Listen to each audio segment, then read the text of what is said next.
So the last few weeks leading up to the fire has been really stressful, a very uncertain time, just not knowing when it's going to hit, just a huge stressful build-up to what ended up being a mammoth fire. I chose to leave due to my family being concerned for my safety, being on my own. Yeah, I was evacuated. I was evacuated on the Thursday prior to the fire coming through, and then again on the Saturday. Yeah, I stayed down the hill and just kept in touch with all the locals that did decide to stay, and just offered support and encouragement to them and just listened to them and tried to offer any assistance possible. There was a sense of guilt that I wasn't here helping. I prepared my house the best I could to help the RFS, in their fight against it. Yeah, it was just hard knowing that there were a few people here defending friends, long life friends that I've known all my life, and just worrying about them and their safety. It was actually very stressful. I never slept for many nights. Yeah, just that horrible feeling of dread, really, of what was going to happen.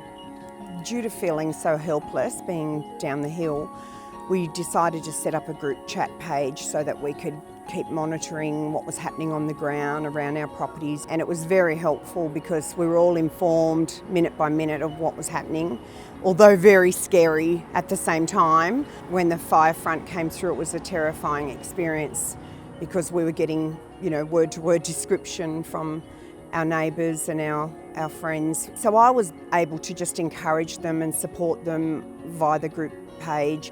I was also able to place some emergency calls to my neighbours that were surrounded by spot fires, and managed to get a couple of units there to help save them. They were, two elderly parents and their young daughter, and they were basically trapped. So I felt that I did something to help my community in that situation. So the main fire front came from the southern end with 80-kilometre winds pushing it. So we had, from what my neighbour has described, 3-storey high firewall. So we copped a lot of the spot fires and embers over here on the north side of Bell's Line of Road. Most of my fences have been burnt out. The fire went through my barn, as you can see. It's totally burnt out.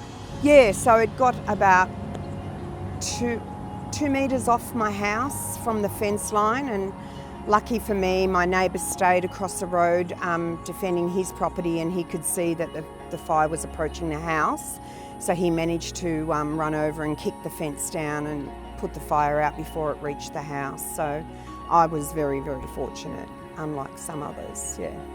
But I didn't realise that the support and the strong friendship bonds that the community holds here until this experience. It's just a strong, supportive, loving environment to live in.